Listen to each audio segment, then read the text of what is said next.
I'm Ty with WTI, and I want to show you my niece's GooGoo plush toy. She absolutely loves this toy. She plays with it all the time and she sleeps with it, which is one of the things I like. It's durable enough for her to play with and play rough with, but it is also soft enough for her to sleep with. So this is what it looks like, and I think it is pretty well made. I mean, she plays pretty rough, so it's still intact. And in the back here, there's a little switch to turn it on and off if you don't want to hear all of the giggles that it makes.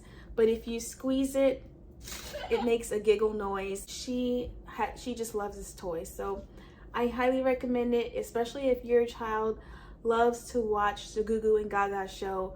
I think that they will absolutely love seeing it in person, and that's my point of view.